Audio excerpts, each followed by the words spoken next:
लेकिन सबसे मजे की बात है कि जब आप उस पे हमें वारंटी दे ही नहीं रहे हो तो फिर आईपी रेटिंग की बात ही क्यों कर रहे हो। वो तो एक नॉर्मल बिल्ड क्वालिटी की फीचर्स में आ गई। ठीक है, तो अच्छे से रखो, नहीं कुछ होगा। Hello guys, welcome to value for money take.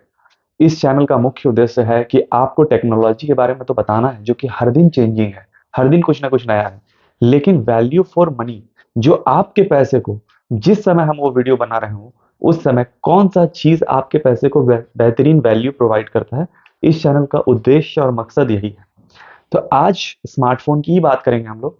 Smartphone में 30,000 सेगमेंट में जो फोन किंग बना हुआ था कंटेंडर, वन प्लस नॉर्ड 5, ये फोन आज 2026 के 15 फरवरी के दिन कितना रिलेवेंट है और ये आप ले सकते हो कि नहीं ले सकते हो, इसी के बारे में बात करेंगे। तो सबसे इंटरेस्टिंग बात इस फोन की मैं आपको बता दूं कि प्राइसेस लॉन्च से भी बढ़ चुके हैं। ठीक है, ये पहले 30-32 हजार रुपए में मतलब मिल जाता था, हमें 32,000 रुपीज का ये फोन लॉन्च हुआ था और इसमें कार्ड ऑफर्स लगा के हमें ये 30,000 या 31,000 तक मिल जाता था। अब ये 34,000 का हो गया है, 34,000 रुपए का हो गया है। और अब कार्ड डिस्काउंट लगा करके ये आपको 32,000 या 32,500 के आसपास में मिल रहा है। तो इस प्राइस सेगमेंट में जो बाकी फोन्स निकल करके आते हैं, क्योंकि सभी के प्राइस अक्रॉस द ग्लोब मतलब सभी चीजों में बढ़े हैं चिप्स के शॉर्टेज के कारण, जो आप लोग जानते ही हो। तो दोस्तों इस फोन में अगर आप देखो तो 30,000 32,000 के रेंज में ये फोन वन ऑफ द बेहतरीन फोन है। इसमें जितनी चीजें होनी चाहिए कंपेरेटिवली वो सारी चीजें हैं। कमियां निकालने के लिए भी कुछ कमियां हैं इसमें, ऑफ कोर्स आईपी रेटिंग नहीं मिलता है इतने प्राइस सेगमेंट में।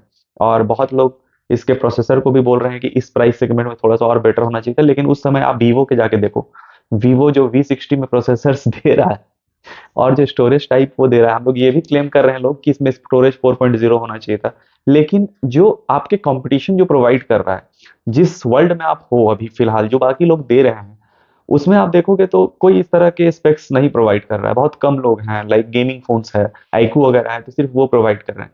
वन प्लस एक ऐसा ब्रांड है जो एक ओवरऑल परफॉर्मेंस वाला फोन, एक बहुत ही सिंपल डिजाइन के साथ, ये बहुत ही क्लासी डिजाइन है, इसको एक ऑफिस गोइंग गाय भी यूज कर सकता है, इसको एक गेमर भी यूज कर सकता है, इसको एक स्टूडेंट भी यूज कर सकता है, इसको मेल्स भी यूज कर सकते हैं, फीमेल्स भी यूज कर सकते हैं, और सभी एज ग्रुप के लोग इसको कहीं ना कहीं यूज कर सकते हैं।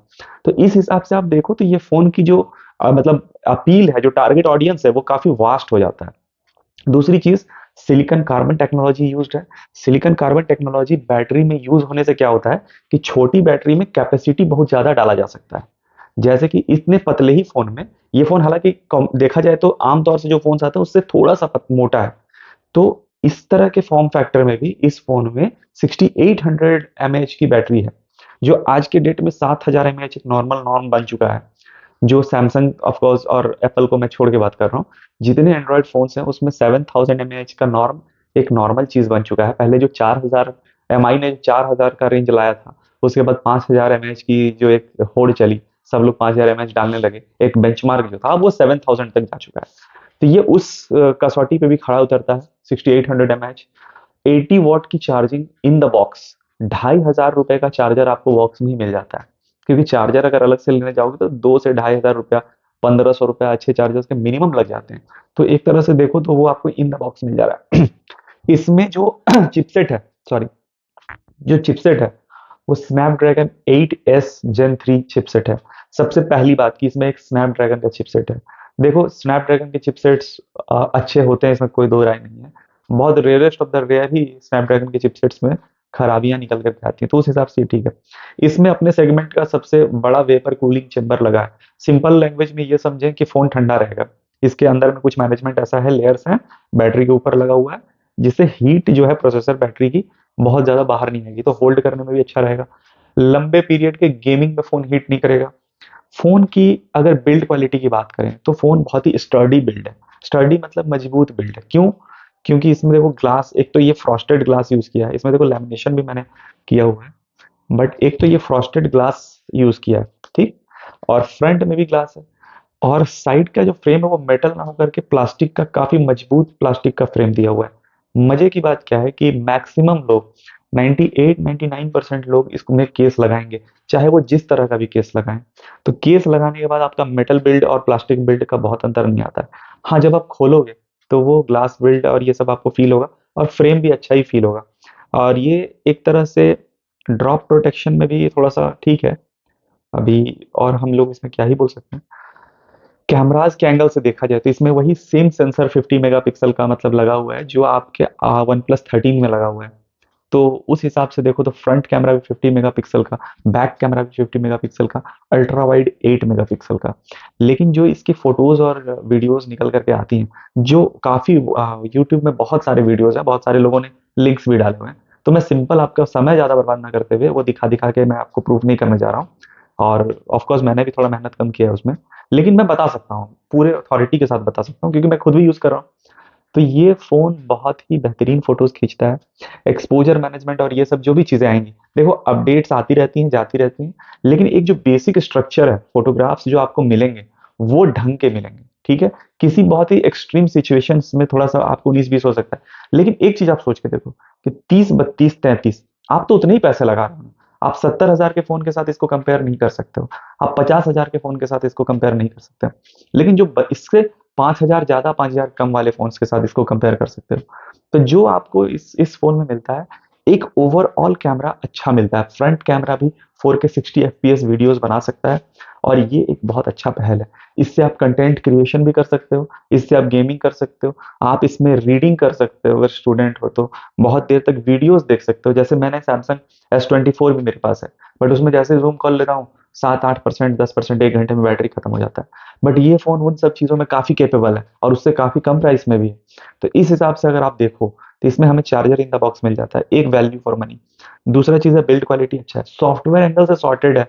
4 साल तक मेजर सॉफ्टवेयर अपग्रेड आएँगे और 2 साल सिक्योरिटी पैच अलग से आएगा।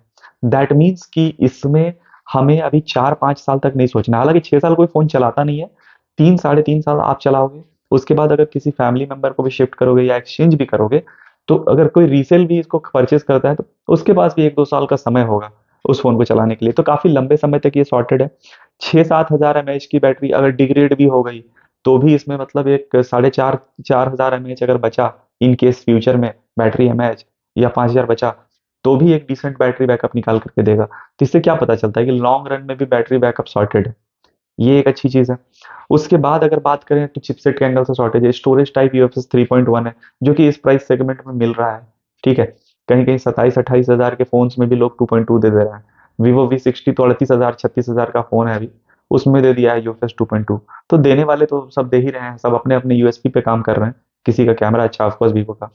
तो उस हिसाब से देखा जाए तो इसको एक ओवरऑल बढ़िया पैकेज बनाने की कोशिश की गई है और मेरा कहना होगा ना कि जब आप फ़ोन खरीदे ना तो एक ओवरऑल फ़ोन 25 से ऊपर जब भी जाए, 35 के नीचे जब भी रहें, तो इसमें एक ओवरऑल फ़ोन लेने की कोशिश करें, सिर्फ़ कैमरा सेंट्रिक ना लें। क्यों नहीं लें?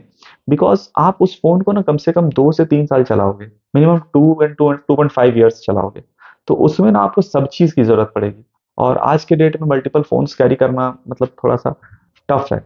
इसमें एआई इंटीग्रेशन भी वन प्लस 13 आर से बढ़िया है एट वेरियस प्लेसेस, बहुत सारे वीडियोज़ एंड एविडेंसेस अवेलेबल हैं।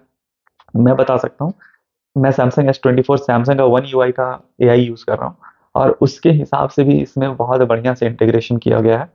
तो इस फ़ोन में आप एक सॉफ्टवेयर का जो मज़ा है वन यूआई के काफ़ी क्लोज़ है, वो एक अलग है ऑफ कोर्स और ये थोड़ा-सा अलग है, लेकिन बहुत ही क्लोज़ आनंद और मज़ा ले सकते हो। कमियाँ निकालना चाहोगे तो वो इसमें देखो आईपी रेटिंग नहीं है। तो देखो, जितने भी लोगों ने आईपी रेटिंग दिया है, वो डुबाने को बोलते हैं क्या? और डुबाने पे वारंटी देते हैं क्या? तो कैसे चेक करोगे आईपी रेटिंग? ठीक है। हाँ, ये बोल सकते हो कि अगर गलती से भीग गया तो सर्वाइव कर जाएगा फ़ोन। ठीक है, वो एक अलग पीस ऑफ माइंड है, लेकिन सबसे मज़े की बात है कि जब आप उस पे हमें वारंटी दे ही नहीं रहे हो, तो फिर आईपी रेटिंग की बात ही क्यों कर रहे हो? वो तो एक नॉर्मल बिल्ड क्वालिटी की फीचर्स में आ गई। ठीक है? तो अच्छे से रखो, नहीं कुछ होगा। ठीक है? इसका मतलब ये नहीं है कि मैं जस्टिफाई कर रहा हूँ कि मत दो। देना है, लेकिन जब दे रहे हो तो इतना कॉन्फिडेंस रखो कि तुम्हारा फ़ोन खराब नहीं होगा, कंपनियों के लिए बोल रहा हूँ। तो समझ लो भाइयों।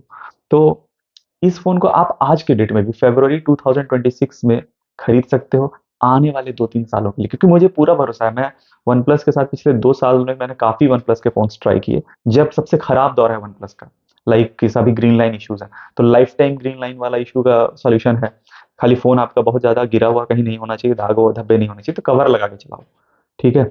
तो ग्रीन लाइन अगर आ गया है, तो उसके लिए सॉल्यूशन है और ये कोई कंपनी नहीं दे रही है, लेकिन वनप्लस दे रहा है, तो ये एक अच्छा चीज़ है। आज के डेट में सॉफ्टवेयर अपडेट्स आते हैं तो मुझे अपडेट करने में डर लगता है कि कहीं कोई आफ्टर वारंटी खत्म होने के बाद कोई इशू ना आ जाए। तो आज के डेट में अगर आप निश्चिंत होकर सॉफ्टवेयर अपडेट्स कर पा रहे हो, तो ये भी कहीं न कहीं एक पीस ऑफ माइंड है। तो इस हिसाब से देखो तो वैल्यू फॉर मनी टेक के कैटेगरी में हमारा जो मतलब एक अपना बेंचमार्क, अपना एक थॉट प्रोसेस है, उस हिसाब से ये फ़ोन क्वालीफाई करता है। और इस फ़ोन को बड़ी ज़िम्मेवारी से बोल पाऊँगा कि आप इसको ले सकते हो। एज़ अ फैमिली मेंबर मैं आपको बता रहा हूँ कि आप इसको ले सकते हो। ये फ़ोन अच्छा फ़ोन है। हाँ, आपकी स्पेसिफिक कुछ नीड है कि मुझे इस टाइप का ही फ़ोन चाहिए, इतना हैंडी चाहिए या इस तरह का ही चाहिए या आईपी रेटिंग वाला ही चाहिए, तो आप स्पेसिफिकली चेक कर सकते हो। उसके लिए बहुत सारा कंटेंट अवेलेबल है। Thanks for watching the video. जय हिंद।